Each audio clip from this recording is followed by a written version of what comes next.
So friends, बहुत दिनों बाद मैं एक ऐसी वीडियो बना रहा हूँ जो मैं अलग से बैठा हूँ और उस स्पेसिफिकली इस वीडियो के लिए मैं अलग से बैठ के वीडियो बना रहा हूँ।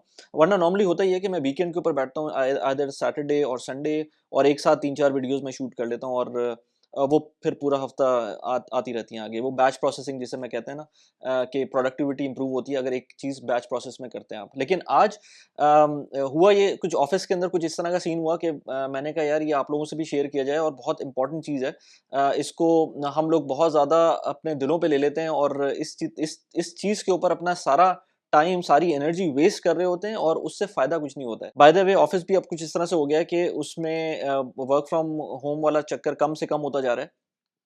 तो उसकी वजह से थोड़ा-सा अपने टाइम को मैनेज भी करना पड़ रहा है। लेकिन एनीवेज़ जो आज सुबह ऑफ़िस में हुआ, वो ये था कि मैं सुबह गया, अब नए लोग भी मिल रहे हैं ऑफ़िस के अंदर क्योंकि जितना टाइम हमने वर्क फ्रॉम होम किया उसके अंदर बहुत इस तरह की टाइमिंग्स डेज़ बने हुए थे कि बहुत सारे लोग हमसे ओवरलैप नहीं कर रहे थे, हम मिल ही नहीं रह पा रहे थे। तो मैं बहुत अरसे बाद कुछ अपने कलीग से मिला, तो मैंने देखा यार उनमें कोई फ़र्क ही नहीं आया। आज से 3 साल पहले जब मैं उनको छोड़ के गया था, वो उसी तरह के माइंडसेट में बैठे हुए हैं। वही पॉलिटिक्स पे बातें हो रही हैं, उसी तरह से क्रिकेट के ऊपर टाइम ज़ाया हो रहा है।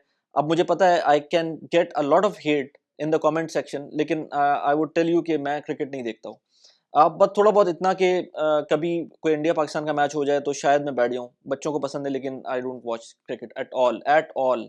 यानी कि कुछ भी हो जाए मैं क्रिकेट नहीं देखता सिवाय ये कि कभी इंडिया-पाकिस्तान के मैच के लिए बैठ जाएँ। वरना लोग तो यहाँ पर ऐसे हैं कि टेस्ट मैच के ऊपर भी इवन अपने मुल्क में, मतलब आप लेट्स से ऑस्ट्रेलिया न्यूजीलैंड का टेस्ट मैच हो रहा है या ऑस्ट्रेलिया इंग्लैंड का टेस्ट मैच हो रहा है, वो उसको भी देख रहे हैं बैठकर, उस पे कमेंट्री भी कर रहे हैं और उस पे बातें भी हो रही हैं। ये सारी चीज़ें मैं नहीं करता।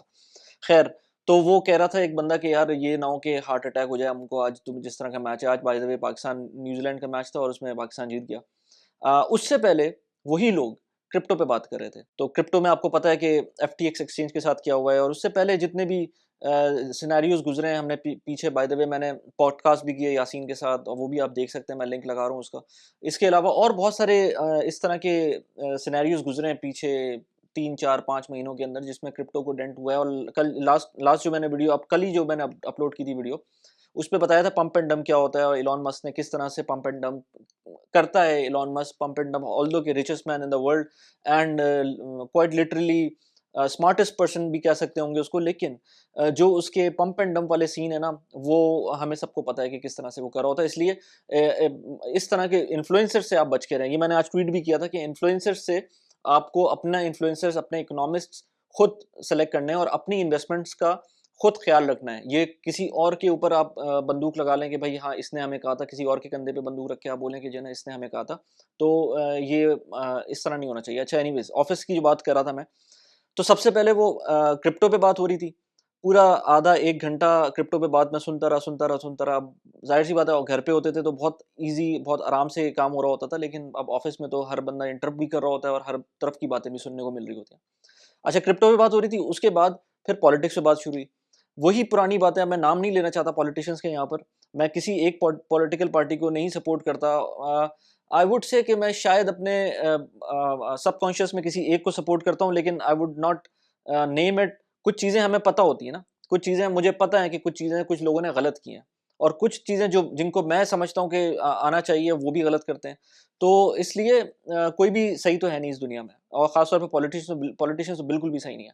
तो इसलिए अपना टाइम ज़ाया करना पॉलिटिशियंस के पीछे कि इसने ये कर दिया और उसने वो कर दिया, इसने ये कह दिया, उसने वो कह दिया, उसने टॉक शो में इस तरह से बात की और उसने उसका इस तरह से रिप्लाई किया, उसके ऊपर तो मुझे बिल्कुल ही समझ नहीं आता। तो मैं अपनी लोगों से बोलता हूँ कि भाई, मेरी लाइफ़ के अंदर 3 चीज़ें नहीं है जिसकी वज़ह से मुझे हार्ट अटैक्स भी नहीं होते, जिसकी वज़ह से मैं बहुत आराम से सोता हूँ।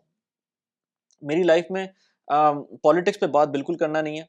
मेरी लाइफ में क्रिकेट के ऊपर बिल्कुल भी बात मैं नहीं करता, ना मैं देखता हूँ। और मेरी लाइफ में मैं क्रिप्टो के अंदर कभी भी इन्वेस्ट नहीं किया मैंने आज तक। अब अगेन मैं कहता हूँ कि मुझे आगे का नहीं पता, लेकिन आज तक मैंने क्रिप्टो पे इन्वेस्ट नहीं किया, जो मुझे समझ ही नहीं आती। आज से 1 साल पहले भी जब मैं वीडियोज़ बनाता था क्रिप्टो के अगेंस्ट तो नहीं बोलूँगा, मैं कहूँगा कि क्रिप्टो के मुझे मुझे समझ नहीं आती थी कोई चीज़, तो मैं उसके ऊपर बनाता था कि मुझे समझ ही नहीं आ रही कोई चीज़। तो उस पे मुझे काफ़ी हेट मिलती थी मेरे कमेंट्स के अंदर। अब उस उतना वो लेवल नहीं रहा है हेट का, लेकिन उस वक़्त मिलती थी। 1 साल पुरानी अगर आप वीडियो देखेंगे तो उसमें आपको नज़र आएगा। अच्छा, ख़ैर, तो मैं उन लोगों से यही बात कर रहा था कि यार आप लोग अपना टाइम क्यों ज़ाया करते हैं? अच्छा, वही लोग मुझे आज से 2 साल पहले, 1.5 साल पहले बहुत ज़्यादा क्योंकि उनको पता था मेरा जो स्टैंस है अगेंस्ट क्रिप्टो, तो वो मुझे बहुत ज़्यादा कहते थे कि यार ये इथेरियम ऐसा है, इसकी ये एप्लीकेशन है, बिटकॉइन ऐसा है, इस ये एक स्टोर ऑफ वेल्थ है, जो कि यासीन की पॉडकास्ट में भी यासीन भी कह रहा था, लेकिन मेरा मुझे समझ ही नहीं आती वो चीज़। तो फिर जब मुझे समझ नहीं आती तो फिर जब मुझे जो चीज़ समझ में नहीं आती, जो चीज़ मैं जब कोई चीज़ मेरी दिमाग में बैठ ही नहीं रही है, उसमें मैं इन्वेस्ट भी नहीं करूँगा और ना मैं उसको किसी को रिकमेंड करूँगा। मेरे पास ईमेल्स के अंदर भरी पड़ी है, मैं अगर आपको अपने ईमेल इनबॉक्स मेरा कोई देखे तो उसके अंदर भरी पड़ी होती हैं ये जो क्रिप्टो की कंपनीज़ होती हैं, आपको कहती हैं कि भाई ये आप इसके अंदर प्रमोट कर दें इस वीडियो को। हालाँकि मेरा कोई चैनल सब्सक्राइबर्स इतने ज़्यादा नहीं है, ना व्यूज़ इतने हैं, लेकिन फिर भी लोग कह रहे होते हैं। अब मैं पॉइंट मेरा ये है आज कि अपने इन्फ्लुएंसर्स, अपने इकोनॉमिस्ट्स, अपने जो लीडर्स हैं जो आपके दिमाग में होते हैं, उनको ज़रा सही से दिमाग में सोच के अपने हिसाब से चूज़ करें। ठीक है, आपका कोई जो आपने इन्फ्लुएंसर चूज़ किया हुआ है, जिसको आप फॉलो करते हैं, वो शायद आपको कुछ चीज़ें सही बता रहा हो। इनफैक्ट मैं कुछ फॉलो करता हूँ कुछ वेस्टर्न यूट्यूबर्स को, जो कि by the way constantly FTX जो एक क्रिप्टो एक्सचेंज है, जो अभी आज ही उसको इंसॉल्वेंसी की खबर आई है और उसको बाइनेंस खरीद रहा है। बाइनेंस का भी नहीं पता कि वो क्या होगा, लेकिन एफटीएक्स यूएस के लिए इतनी बातें करते थे वो लोग कि इससे अच्छा कोई एक्सचेंज नहीं है, और मैं खुद उन फॉलो अभी भी फॉलो करता हूँ और करता रहूँगा, क्योंकि उनसे मुझे बहुत सारी नॉलेज और मिलती है। लेकिन बंदे को इतना अक्लमंद होना चाहिए कि यार ये जो बंदा सामने वाला बोल रहा है, एटलीस्ट जो चीज़ 90% जो चीज़ सही बोल रहा है वो उसको आप ग्रास्प कर लें और 10% को आप फ़िल्टर आउट कर दें। तो ये चीज़ आपको पता होना चाहिए। इसी तरह से मैं अगर कोई चीज़ बात करूँ, मैं अभी तक तो ट्राई करता हूँ कि जो भी ये प्लेटफ़ॉर्म्स मैं यहाँ पर इस चैनल के ऊपर उनके बारे में बात करूँ, वो मैं खुद यूज़ कर रहा हूँ और मैं खुद उनमें कॉन्फिडेंट हूँ। अब यूएई में रहते हैं, तो यूएई के अंदर बहुत ज़्यादा रेगुलेशंस का अच्छी बात ये है कि रेगुलेशंस बहुत अच्छी हैं, तो मैं मेजर 3-4 प्लेटफ़ॉर्म्स को यहाँ पर एंडोर्स कर रहा होता हूँ। एंडोर्स तो क्या कर रहा होता हूँ मैं उनमें, उनके रेफरल प्रोग्राम के अंदर हूँ, तो वो जब भी मैं उनके बारे में बात करता हूँ तो मुझे थोड़ा-सा, अगर आप अकाउंट खोलते हैं तो मुझे थोड़े से पैसे मिलते हैं उसके अंदर। तो it there is nothing to hide in that, क्योंकि रेफरल प्रोग्राम होता ही यही है। लेकिन मैं कहीं उनसे पैसे लेके ये काम नहीं कर रहा होता हूँ। इसी तरह से अगर मैं पैसे लेके काम भी करूँ तो मैं उसमें बताता हूँ कि अगर लेट्स से ये प्रमोशन वाली वीडियो है या ये स्पॉन्सर्ड वीडियो है। लेकिन मैं अभी तक मैंने एज़ सच उनके एक वीडियो शायद मैंने की थी सर्वा के साथ। सर्वा के साथ अगर आपको बाय द वे अकाउंट खोलना है तो नीचे लिंक डिस्क्रिप्शन में डाल दिया है, उसके अंदर आपको $50 मिल सकते हैं। इसी तरह से स्मार्ट क्राउड जो कि प्रॉपर्टी से रिलेटेड, दुबई की प्रॉपर्टी से रिलेटेड एक प्लेटफ़ॉर्म है, उसके अंदर अगर आपको इन्वेस्ट करना है तो आपको उसका भी लिंक मैंने डाल दिया, 250 दिरहम मिल सकते हैं उसके अंदर। लिंक अगेन सबकी चीज़ों के डिस्क्रिप्शन में डले हुए हैं। एनीवेज़ पॉइंट ये था कि अपने इन्फ्लुएंसर्स जो हैं वो सेलेक्ट करें। इलॉन मस्क जैसा बंदा भी अपने वेस्टेड इंटरेस्ट की वजह से आपकी ऐसी की तैसी कर सकता है। मैंने अभी लास्ट वीडियो में बात की थी कि डोज कॉइन को किस तरह से उसने पंप एंड डंप किया। डंप तो अभी नहीं किया, डंप वो शायद कर दिया हो या करने वाला हो डंप, तो यू नेवर नो। तो इस तरह से और बहुत सारे जो इन्फ्लुएंसर्स हैं जो बात करते हैं, एफटीएक्स यूएस की बात करें, अब मैं नाम ले लेता हूँ। मैं ग्रैम स्टीफन को फॉलो करता हूँ, माइनॉरिटी माइंडसेट का एक चैनल है उसको फॉलो करता हूँ। इसके अलावा और भी लोगों को फॉलो करता हूँ, लेकिन इन दोनों का मैंने बहुत ज़्यादा सुना है कि ये लोग बहुत ज़्यादा प्रमोट करते थे एफटीएक्स यूएस को। तो ठीक है, उनको प्रमोशन करते थे, वो स्पॉन्सर्ड वीडियोज़ होती थी, वो और बहुत सारी चीज़ें करते होंगे, लेकिन अगेन बात यही है कि आप लोगों के लिए सबसे इम्पोर्टेंट ये है कि आप इन्वेस्टमेंट जब भी करें, वो आराम-आराम से हल्के-हल्के करें। कोई भी जल्दी नहीं है, किसी चीज़ की भी जल्दी नहीं है। अगर आपने पीछे इतना टाइम ज़ाया कर दिया, तो आगे टाइम बहुत पड़ा हुआ है उसको समझने के लिए, उसको सीखने के लिए। अपनी जो अगर लेट्स से किसी को पास लमसम इन्वेस्टमेंट आ जाती है, लमसम पैसे आ जाते हैं, तो उसको आप सबसे पहले तो सेफ जगह पे रख दें। चाहे गवर्नमेंट को आप कितना भी बोल रहे हैं, पाकिस्तान की किसी भी गवर्नमेंट को बोल रहे हैं, आप इतने हाँ, अगेन वही बात आ जाती है, इन्फ्लुएंसर्स सही सेलेक्ट करें। मैं ट्विटर पे होता हूँ, बहुत सारे लोग बोलते हैं भाई कुछ नहीं पता, पाकिस्तान डिफ़ॉल्ट करने वाला है, पाकिस्तान के साथ ये हो रहा है, पाकिस्तान के साथ वो हो रहा है, रोशन डिजिटल अकाउंट में पैसे ना डालें। 10,000 किस्म की बातें हो रही होती हैं। तो पॉइंट मेरा वही है कि भाई अपनी थोड़ी-सी अकल यूज़ कर लें। ठीक है, पाकिस्तान के साथ बहुत बड़े मसले हैं, जो कि अगेन हमारा डेफ़िसिट बहुत ज़्यादा है। हमारी एक्सपोर्ट ज़्यादा नहीं है, हमारी इम्पोर्ट ज़्यादा है, हमारी रिलायंस ऑन इम्पोर्ट ज़्यादा है।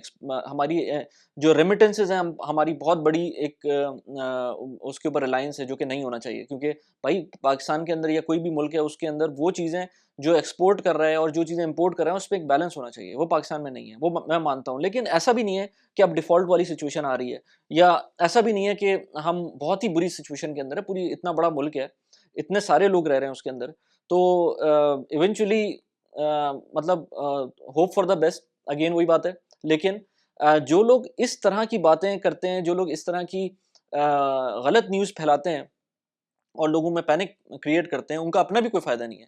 वो लोग भी नहीं है जो बेचारे पंप एंड डंप कर सकें। वो उस कंडीशन में भी नहीं है कि वो पंप एंड डंप कर सकें। वो पंप एंड डंप करने वाली कंडीशन तो डिफरेंट होती है ना, वो डिफरेंट लोग होते हैं, तो वो उस कंडीशन में भी नहीं है। तो इसलिए मेरा इस वीडियो बनाने का मकसद ये था कि अपने टाइम को ज़ाया ना होने दें। अपनी इन्वेस्टमेंट्स को उस तरह से रखें। बाय द वे, ये चैनल, अगर आपने पहली दफ़ा इस चैनल के ऊपर आए हैं, तो ये मैं इस चैनल के ऊपर बात करता हूँ पर्सनल फाइनेंस की और प्रोडक्टिविटी की। तो ये 2 चीज़ें मेरे लिए बहुत इंपॉर्टेंट हैं एंड आई फ़ील कि ये बहुत ज़्यादा लैक करती हैं पाकिस्तान के अंदर, पाकिस्तानियों के अंदर जो एक्सपर्ट्स हैं और जो पाकिस्तान के अंदर पाकिस्तानी रह रहे हैं। क्योंकि हम अपने टाइम को वैल्यू नहीं कर रहे होते। टाइम को वैल्यू करना बहुत इंपॉर्टेंट है। इसके अलावा हम अपने इन्वेस्टमेंट्स को वैल्यू नहीं करते। हम गेट रिच क्विक वाली सिचुएशन के अंदर होते हैं। मैं अभी एक बंदे को जानता हूँ, उसने कहा कि यार मुझे पता नहीं पाकिस्तान का क्या होगा, मैं डॉलर खरीद लेता हूँ। वो डॉलर 240 का लिया था, वो 220 पे बैठा हुआ है। अब उसको ज़रूरत है, आगे कुछ दिनों बाद वो कह रहा है यार मेरा तो नुकसान हो गया यहाँ पर। और इनफैक्ट वो पाकिस्तान ने वो कुछ फॉरेन एक्सचेंज के ऊपर भी कर दिया कि $5000 से ऊपर आप लेके नहीं जा सकते बाहर इन इन फॉर्म ऑफ कैश। तो वो उनको वही काम करना था, तो नुकसान हो गया। तो ये पहले भी मैंने वीडियोज़ बनाई हैं कि यार इन छोटी-छोटी चीज़ों को ना देखें, अपनी एक्टिव इनकम को बढ़ाने की कोशिश करें। पैसिव इनकम एक लॉन्ग टर्म के ऊपर रखें कि एक बहुत लंबे टाइम के लिए आपको एक पैसिव इनकम जनरेट होगी आगे जाकर, जो कि आपको फ़ायदा करेगी। आपकी जो प्राइमरी सोर्स ऑफ इनकम है, जो कि आपकी सैलरी आ रही है, उससे हटने की आपको फ़ायदा करेगी। लेकिन वो काम जल्दी नहीं होता है, उसमें बहुत टाइम लगता है। इसलिए टाइम को वैल्यू करें। एंड ये जो एटलीस्ट मैं क्रिकेट को नहीं देखता, तो मुझे नहीं पता, मैं अगेन ब्लास्फेमी शायद कर दी मैंने ये बात करके, लेकिन फिर भी मैं नहीं देखता और मैं कहूँगा कि टाइम ज़ाया ना करें। अगर आपको खेलना है क्रिकेट तो खेलने जाकर, उसमें आपकी एक्सरसाइज होगी, उसमें आपका टाइम अच्छा गुजरेगा। लेकिन देखना इवन फुटबॉल देखना मुझे नहीं समझ में आता। एनीवेज, इट्स चॉइस, बहुत सारे लोगों की चॉइस होती है, बहुत सारे लोगों को एंटरटेनमेंट होती है। अगर आपको एंटरटेनमेंट लगती है उससे, तो ठीक है, आप एंटरटेनमेंट ले लें, लेकिन उसको अगेन दिल पे ना लिया करें। फिर पॉलिटिक्स को तो बिल्कुल ही ना लिया करें, दिल के ऊपर भी ना लें और उसको देखें भी ना। मतलब ग्रुप्स के ऊपर जो बातें चल रही होती हैं, वो पाकिस्तान के अंदर पीटीआई एंड ये अपना PMLN and PPP and MQM and these kind of parties, पहले मैं भी करता था। लेकिन मैंने फिर जब, बाय द वे, जो मेरा ये यूट्यूब चैनल है, उसकी वजह से मुझे काफ़ी ज़्यादा प्रोडक्टिविटी से मुझे मतलब मुझे ऐसा लगा कि हमें ये चीज़ें बहुत टाइम ज़ाया कर रही हैं जो पॉलिटिक्स के अंदर। मैं कभी-कभी पूरा-पूरा 2-2 घंटे लगा देता था या न्यूज़ चैनल देख रहा होता था। बिल्कुल भी इसमें टाइम ज़ाया नहीं करना चाहिए, क्योंकि ये इसी तरह चलता रहेगा। अनफॉर्चुनेटली पाकिस्तान का ये सिचुएशन है, वो इसी तरह चलती रहेगी। पता नहीं, मैं अपनी कैपेसिटी में कुछ कर सकता हूँ, नहीं कर सकता हूँ, मैं बातें कर सकता हूँ ना, तो बातें करने का कोई फ़ायदा नहीं है। या तो मैं पाकिस्तान जाकर ग्राउंड पे उतर कर जो है ना कुछ करूँ, तो शायद कुछ हो सके। दिल तो बहुत चाहता है कि पाकिस्तान इम्प्रूव हो, लेकिन ग्राउंड रियलिटीज़ इस तरह की नहीं है। और अगर ग्राउंड रियलिटीज़ इस तरह की नहीं है कि मैं वहाँ पर, अगर मैं पाकिस्तान चला भी जाऊँ, मैं मूव बैक कर जाऊँ और उसके बाद मैं वहाँ पर सड़कों पे जाके, क्योंकि ये काम सड़कों पे ही होगा, तो अगर वहाँ जाके कुछ करना पड़े तो शायद मैं ना कर सकूँ। और जब मैं ना कर सकूँ, तो फिर फ़ायदा क्या? मैं अपना टाइम कीबोर्ड वॉरियर बन के या व्हाट्सएप के ऊपर टाइम ज़ाया करके मैं क्या करूँगा फिर? मुझसे बाय द वे, मेरे बहुत सारे दोस्त मुझसे अब इस बात, मैं किसी से बातें तो ख़त्म नहीं की हैं करना, लेकिन कुछ लोगों को मैंने देखा है कि वो मुझसे इस टॉपिक पे बात करना छोड़ दिए। और लिटरली मैं आपको भी बता रहा हूँ, अगर आप चाहें तो ये हो सकता है। आप सामने वाले, जब भी कोई ये टॉपिक आए, आप बोलें यार इस बारे में बात ही ना करें मुझसे। मुझसे, मैं कहता हूँ क्रिकेट के बारे में बात ना करें। और क्रिप्टो के जो जो फैनेटिक्स होते हैं, वो उनसे मुझसे बात करते हैं, तो वो, मैं उनको हमेशा ऐसी बात करता हूँ, तो वो बेचारे खामोश हो जाते हैं, वो भी मुझसे बात नहीं करते इस बारे में। फिर जो जो पॉलिटिक्स पे बात करते हैं, मैं उनसे भी बोलता हूँ यार प्लीज़ मुझसे इस बारे में बात ना करें, और कुछ बात करनी है वो कर लें। तो ये 3 जब फ़िल्टर आउट होते हैं ना, तो ऑटोमैटिकली बहुत कम बातें रह जाती हैं लोगों के पास करने की। और ये अनफॉर्च्यूनेट है कि ये इन तीनों चीज़ों को निकालने के बाद मेरे पास जो इन्वेस्टमेंट से रिलेटेड बातें होती हैं, पॉलिटिक्स से रिलेटेड या लेट्स से क्रिकेट से रिलेटेड, अगर ये चीज़ें हटा दें, तो फिर वो आई डोंट नो, बहुत कम लोग रह जाते हैं कि बहुत कम चीज़ें, किसी चीज़ों, मैं I am all for entertainment. आप अपने दोस्तों से बात करते हैं, you you feel relaxed while talking to your friend. लेकिन ये फ़ुज़ूल की बातें नहीं होनी चाहिए उसमें। ख़ैर पॉइंट यही था, अपना ख़्याल रखें और मेक श्योर करें अपना टाइम ज़ाया ना करें, अपनी इन्वेस्टमेंट सही जगह पे करें। यहाँ पर मैंने एक वीडियो लगाई थी जो यासीन से मैंने पॉडकास्ट की थी जिसके अंदर मैंने क्रिप्टो के ऊपर बात की थी। यहाँ पर आप उसका लिंक देख रहे होंगे। इसके अलावा मैंने यहाँ पर एक और वीडियो लगाई है जिसके अंदर मैंने लेट्स से आप किस तरह से अपनी गाड़ी खरीद सकते हैं, पहली गाड़ी कैसे खरीद सकते हैं, यहाँ पर मैंने वो वीडियो लगाई है। कैसी लगी वीडियो प्लीज़ मुझे बताइएगा। Thanks for watching the video. Bye bye.